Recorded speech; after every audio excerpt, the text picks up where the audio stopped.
In the winter of 1855, an American poet sat down to write about a woman he had never met.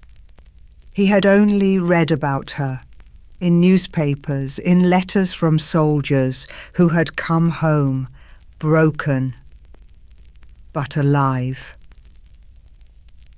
And what struck him, what he could not stop thinking about, was one particular detail.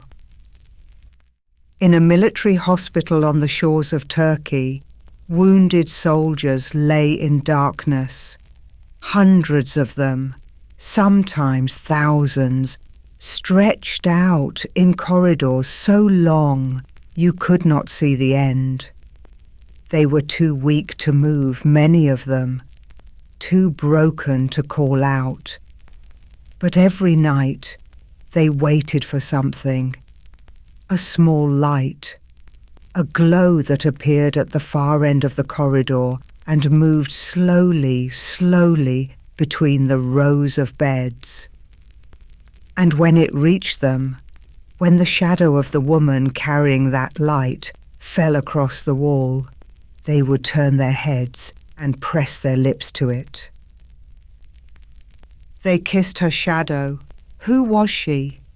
And what was it about her small, flickering light that made dying men reach for it? Come in, dear visitor. Come in from the cold. The fire is low tonight, but there is warmth enough for two.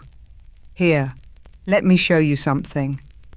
On the top shelf, behind the row of leather-bound books, do you see it? That old lantern.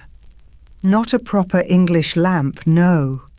This is a Turkish fanus, a lantern of hammered brass and glass.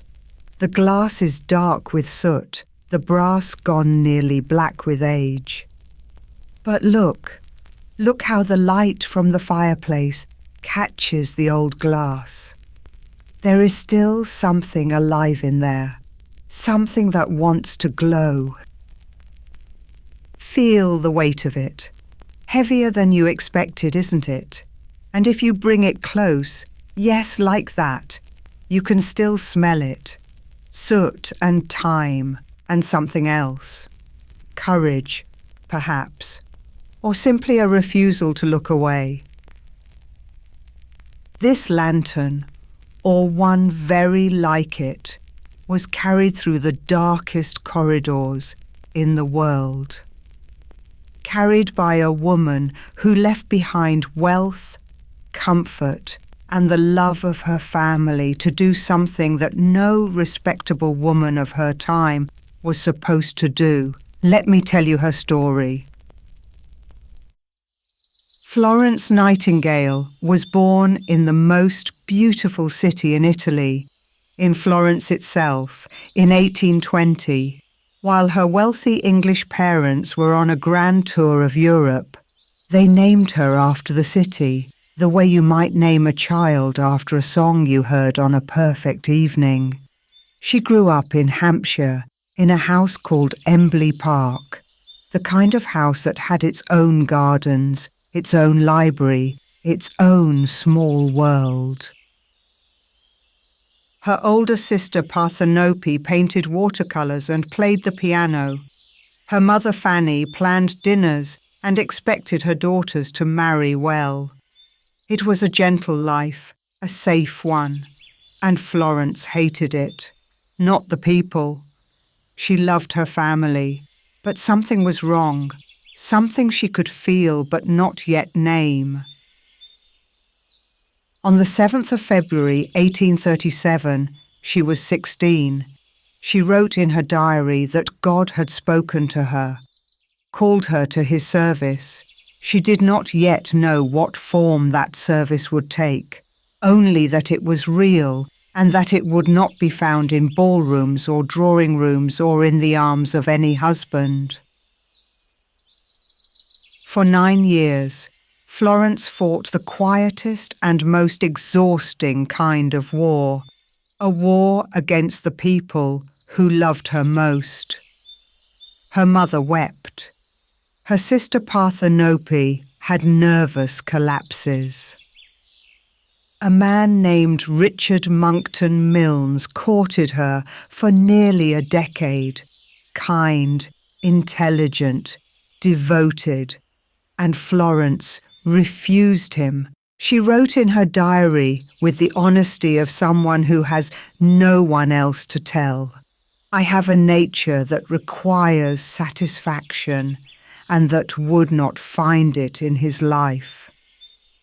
What she wanted, what burned in her like a fever, was to nurse the sick, to care for strangers.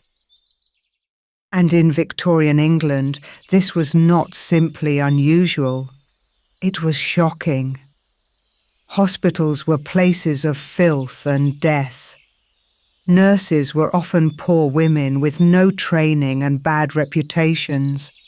For a woman of Florence's class to enter such a world was, to her family, a kind of madness. But Florence studied in secret. She read reports on public health. She visited hospitals across Europe. And finally, at 30, she spent time at Kaiserswerth in Germany, a small institute run by Lutheran deaconesses where she learned the basics of nursing. It was not much, but it was a beginning. And Florence Nightingale, once she had begun, did not stop. On the 12th of October, 1854, something happened that Florence would later call Providence. She was 34 years old. England was at war, the Crimean War, fought against Russia on the distant shores of the Black Sea. And the news from the front was devastating. Not the battles themselves, though those were terrible enough. It was the hospitals. The Times had published reports that made the country shudder. Wounded British soldiers lying in filth, dying not of their wounds but of cholera, dysentery, infection, dying because nobody cared for them. Florence sat at her desk that October morning and wrote a letter to the wife of Sidney Herbert, the Secretary of War. She offered to go, to take nurses, to do what she could. That same morning, in London, Sidney Herbert sat at his own desk and wrote a letter to Florence. He asked her to go, to take nurses, to do what no one else could. The two letters crossed in the post. Neither knew the other had written. 9 days later, on the 21st of October, Florence Nightingale and 38 nurses boarded a ship and sailed for Turkey. The crossing was rough. The sea was grey and cold, the sky low and heavy. Florence stood on deck and watched England disappear behind her.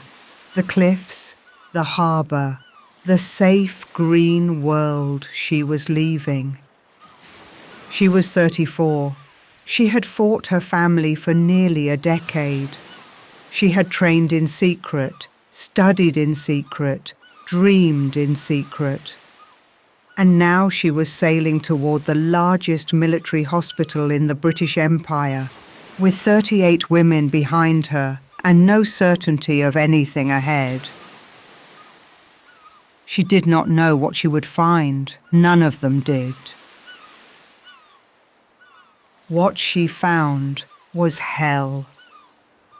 The barrack hospital at Scutari sat on the Asian shore of the Bosphorus, a vast crumbling building that had once housed Turkish soldiers. It looked almost grand from a distance. Pale stone walls, tall windows, a wide courtyard. But as you drew closer, the illusion crumbled. The plaster was falling from the walls. The windows were broken or boarded shut, and the smell, The smell reached you before anything else. A thick, sweet, terrible smell that clung to your clothes and your hair and the inside of your throat. When Florence arrived in November 1854, there were 6,000 patients inside a building meant for 3,200. Men lay on the floor in corridors that stretched for miles, some on thin mattresses, some on bare stone. The sewers beneath the building were broken and flooded, seeping up through the floors. Rats ran freely among the wounded. Fleas were everywhere. There were almost no bandages, almost no medicine, and in 3 months, the hospital laundry had managed to wash only 7 shirts. 7 shirts for 6,000 men. The wounded arrived from the Crimea by ship, a journey across the Black Sea that took days, sometimes weeks. Many died on the crossing. Those who survived arrived at Scutari in agony, their wounds untreated, their uniforms stiff with blood and dirt. And when they reached the hospital, they found no relief. There were not enough beds, not enough doctors, not enough of anything except suffering. The doctors did not want Florence there. They did not want women in their hospital. Military medicine was the business of military men, and these 39 women, however well-meaning, were an insult, an intrusion, a threat to the proper order of things. The doctors made this clear, not with cruelty exactly, but with a cold, bureaucratic wall of silence. Florence was given no supplies, no authority, no cooperation. She and her nurses were shown to a set of cramped rooms and told to wait, and Florence waited. She understood something that fury would not have taught her. She understood that if she forced her way in, they would force her out. So she waited. She organized her nurses. She cleaned their quarters. She took stock of what they had and what they lacked. And she prepared. The Battle of Inkerman came on the 5th of November. The casualties were enormous. Hundreds of wounded men arriving on stretchers, on carts, on the backs of their comrades, hour after hour through the night. The doctors could not cope.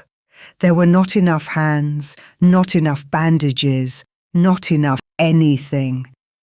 The corridors filled with men who had nowhere to go and no one to help them. And Florence was ready. She did not ask permission again. She simply began. She spent her own money. She had brought funds donated by friends and supporters back in England and bought what the hospital needed: shirts, sheets, soap, scrubbing brushes by the dozen. She hired local workers to unblock the sewers, a filthy, brutal job that no one else had thought to do. She set her nurses to cleaning the wards, on their hands and knees, scrubbing floors that had not been washed in months, wringing out cloths black with grime, scrubbing again. She organized a laundry where sheets and shirts could be properly washed and dried. She established what she called an invalid's kitchen, where proper food was prepared for the sick, not the cold, greasy rations the army provided, but beef broth, rice pudding, custards, jellies made from calves' feet, arrowroot, port wine for those who needed strength. Simple food, warm food, food that tasted like someone cared whether you lived or died. The doctors resisted. Some of them despised her openly. She was a woman, she was a civilian, and she was telling them, by her very presence, by every clean sheet and bowl of broth, that they had failed. But the numbers did not lie, and Florence Nightingale loved numbers the way a poet loves words. She kept meticulous records. How many admitted? How many died? Of what and when? She drew diagrams, her famous polar area diagrams, coloured wedges that showed at a glance what was killing soldiers. Not Russian bullets, infection, filth, neglect. The enemy was not across the sea. The enemy was under the floor. And as the weeks passed, the numbers changed. Slowly at first, then unmistakably. The wards grew cleaner, the food improved, the ventilation was better. Florence had insisted on opening windows that had been nailed shut for years. Fresh shirts replaced rags. The terrible smell began to fade. And the mortality rate, the damning number that had haunted the British Army, began to fall. From 192 deaths per thousand to 20 per thousand, then to 11.5. Men who would have died were living, not because of some miracle, because someone had cleaned the floors and opened the windows and made sure there was soup. Florence did not do this alone. She would have been the first to say so. 38 nurses worked beside her, day after day, through exhaustion and resistance and grief. Orderlies, cooks, local workers. But it was Florence who saw what needed to be done, who held the vision of what the hospital could become, and who refused, simply refused, with a stubbornness that bordered on iron, to stop until it was done. And then, when the daylight hours were spent, when the cleaning and the counting and the arguing and the organising were finally over, something else happened. Something quieter, something that would make her immortal. Night fell.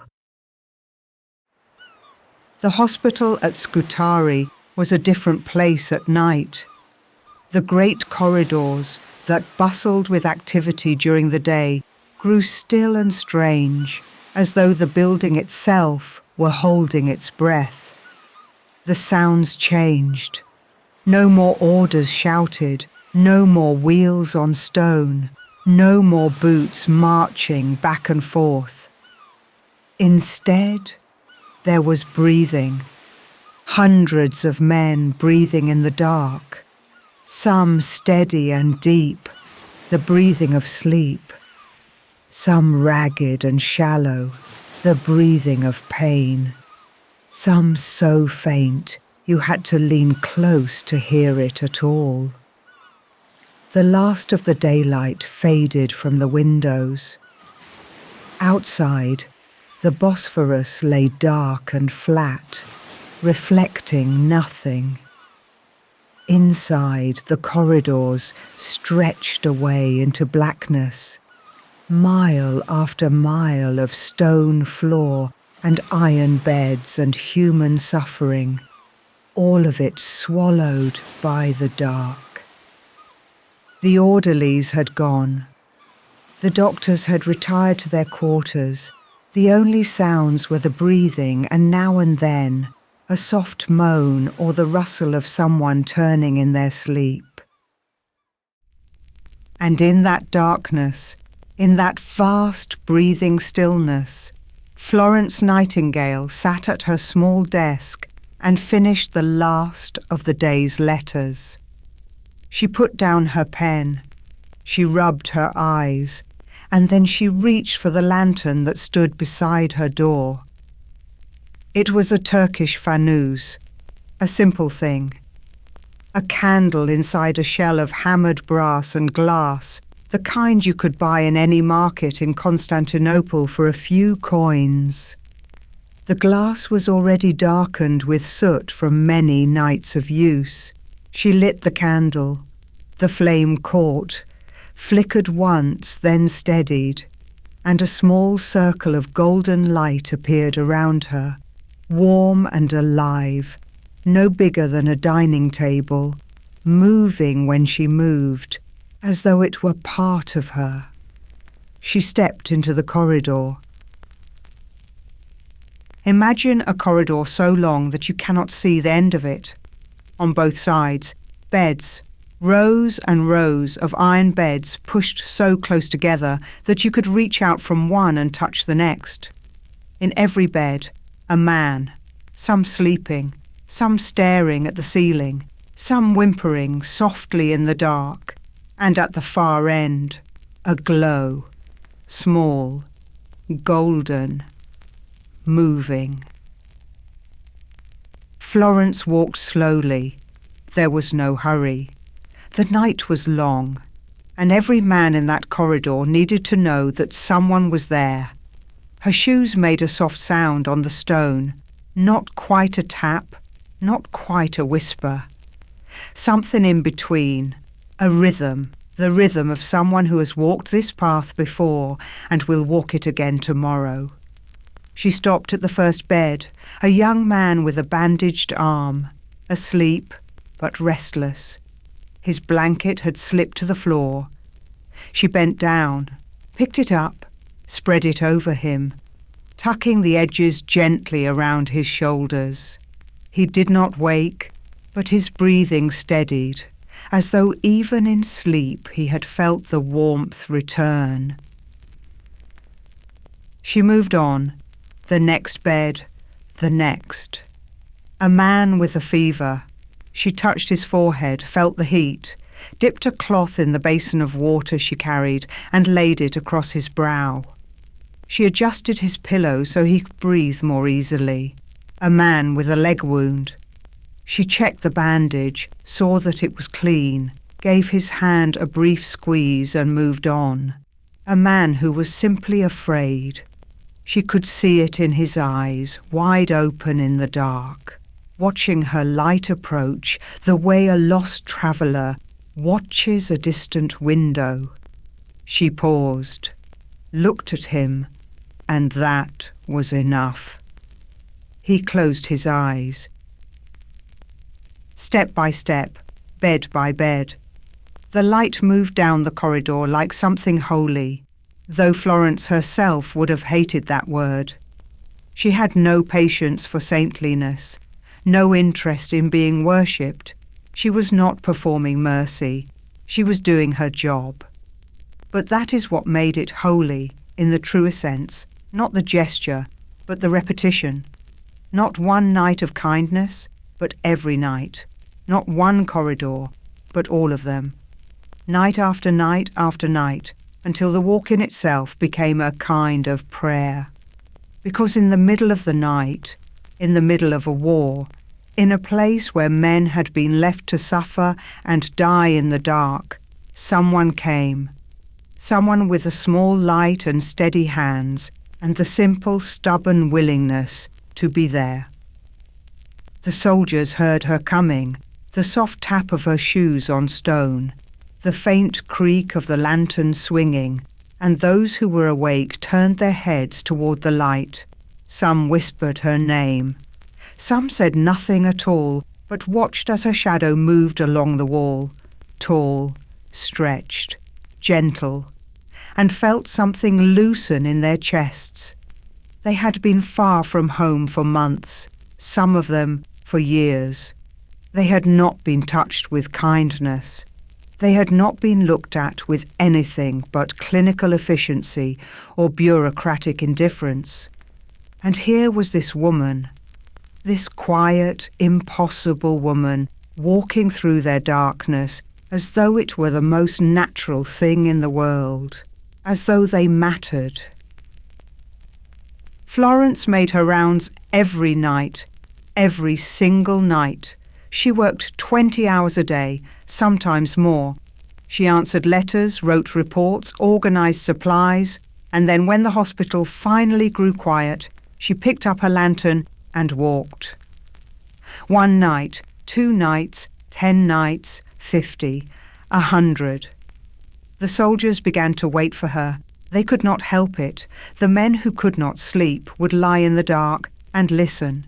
For the distant tap of her shoes, for the faint clink of brass, for the first pale glow at the far end of the corridor. And when it came, when the light appeared, small and golden, moving steadily toward them, something passed through the ward, not a word, not a sound, a kind of collective sigh, a loosening, as though every chest in the room had been clenched tight and could finally let go. She was there. They could sleep now. Years later, soldiers who had survived Scutari would tell their families about her. Not about the clean sheets or the soup or the statistics, about the light, about the way it moved through the dark, about the sound of her footsteps, and about the strange, fierce comfort of knowing that someone, one person, was awake in that enormous darkness watching over them. On one such night, it could have been any night, for they were all the same and all different, Florence reached the last bed in the ward. A young soldier lay there, perhaps 20 years old, with a wound in his side and a look on his face that Florence knew well. Not pain exactly, something worse. Loneliness. She set the lantern on the floor between them. The small circle of light enclosed them both, the young man and the woman with tired eyes. He began to talk, not about the war, not about his wound, about home. A garden where his mother grew sweet peas along a wooden fence, pink ones and white ones, and in summer they climbed so high they nearly covered the window. A dog, brown, short-legged, not much to look at, that waited by the gate every afternoon, ears up, tail going, as though each return were a miracle. The sound of church bells on Sunday mornings, carried across the fields by wind that smelled of cut grass and rain. Florence listened. She did not interrupt. She did not tell him it would be all right, because she did not make promises she could not keep. She did not say, "Be brave," or "You'll be home soon," or any of the things that well-meaning people say to fill the silence. She simply sat and listened and let him talk. And as he talked, the hospital fell away. The stone walls, the smell, the pain in his side. And in its place rose the garden and the dog and the bells, as real as if they were there in the room with them, growing out of the lamplight. His eyes grew heavy. The words came slower now, softer, more broken. The garden, the fence, the dog, his mother's hands covered in earth from the flower beds, the smell of bread on Saturday mornings. He was not in Turkey anymore. He was home. His voice faded to a murmur, then to nothing. He slept. His face in the lamplight looked very young. The lines of pain had smoothed out, and for a moment he could have been any boy, sleeping in any bed, in any quiet house in England. Florence sat for another moment, watching him breathe. Then she rose, picked up the lantern and moved on.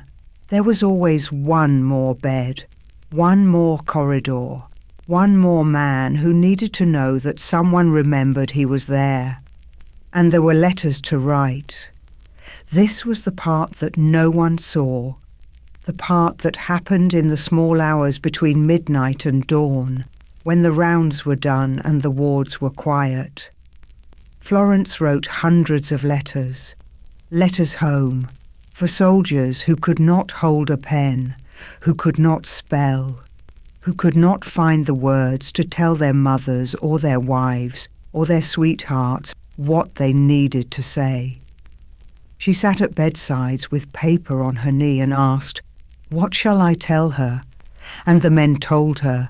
They told her about babies they had not yet met, about debts that needed paying, about where the good fishing spots were on the river behind the farm, about love, always about love, though they would not have called it that, and Florence wrote it all down in her steady hand and sent it across the sea. Hundreds of letters, thousands. Small acts of connection, thin as thread, strong as rope, stretching from a dark hospital in Turkey to kitchens and parlours and gardens all across England. This is what the poet saw, not the statistics, not the scrubbed floors, not the mortality rates or the diagrams. He saw a woman with a lamp, passing through the glimmering gloom, and he wrote, "Slow, as in a dream of bliss, the speechless sufferer turns to kiss her shadow, as it falls upon the darkening walls and floors." And then the dawn came. It always came. After every long night, after every round, after every letter written, and every hand held, and every blanket tucked. The sky above the Bosphorus turned from black to grey to the palest, most tender pink. Light crept through the hospital windows, touching the sleeping faces, warming the stone floors, filling the corridors with the quiet promise of another day. Florence stood at the window with her lantern still in her hand. Though the candle had long since burned out, she was exhausted. She was always exhausted. The kind of exhaustion that lives in your bones, that no amount of sleep can fix. But there was something in her face, not quite a smile, but something close, a quiet steadiness. The knowledge that the night was over and that everyone who had been alive when darkness fell was still alive now. Not all of them would make it. She knew that better than anyone. She had held the hands of men who died. She had written the letters that told their families. But tonight, this one night, they had all made it through to morning, and that was enough. When the war ended, Florence returned to England, but she did not come home the way the country expected. There were no parades, no speeches, no triumphant arrival at the docks. She came home as Miss Smith, a false name, a quiet crossing, a private carriage from the station.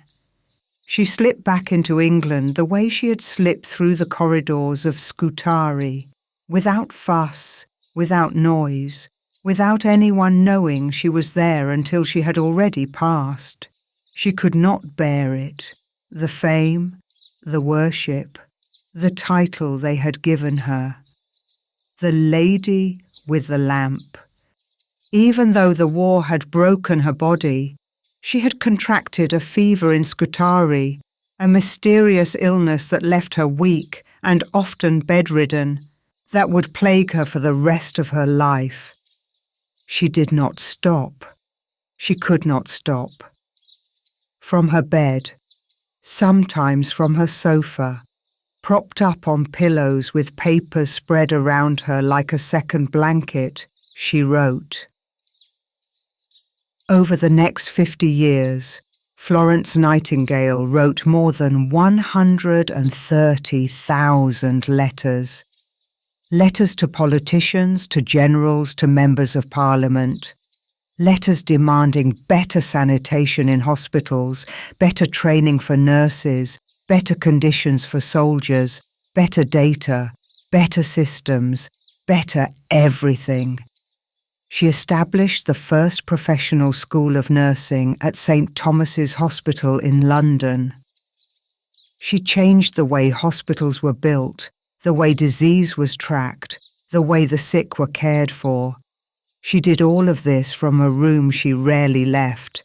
The woman who had walked miles of corridors every night now walked nowhere at all.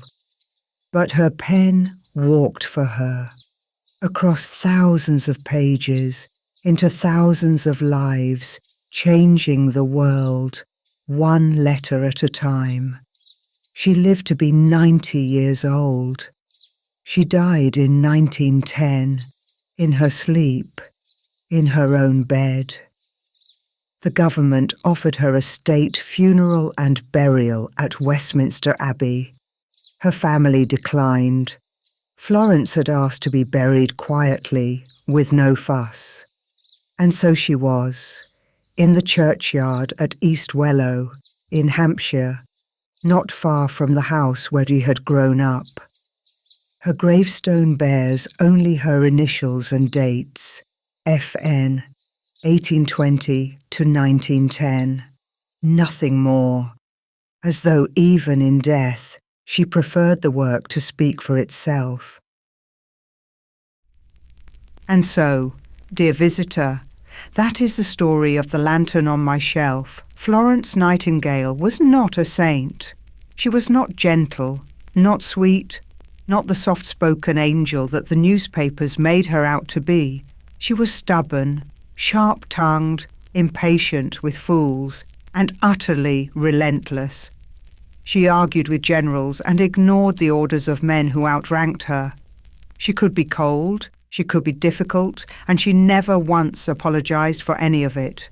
But she walked into the dark. That is the thing. When every sensible voice told her to stay home, to marry, to live the comfortable life she had been born to, she walked into the dark, and she carried a light. There is a lesson in this, I think. The light does not need to be large. It does not need to be grand or blazing or visible from far away. It only needs to be there. A small flame, a steady hand, a refusal to look away. That is enough. That is more than enough. In the darkest corridor, in the longest night, one small light is everything. Now then, dear visitor, the hour grows late, the fire is low, the shop is quiet, and the old lantern has told its story. Look, the last ember is catching the glass, and for just a moment, if you look at it from the right angle, you might almost see a glow inside. As though somewhere, on some endless night, a candle is still burning. The rain has stopped outside. Can you hear it? The silence us after rain. That soft, clean quiet, as though the world has been washed and is resting now.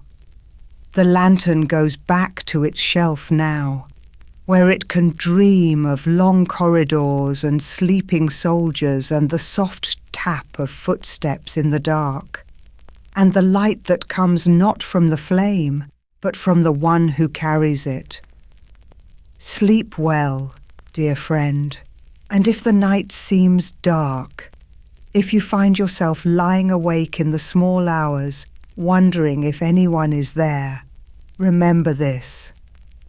It only takes one small light, just one, a candle in a brass lantern carried by steady hands, and the darkness has no answer for it. It never has. It never will. Rest now. Rest well. Close your eyes and let the night be kind. Good night.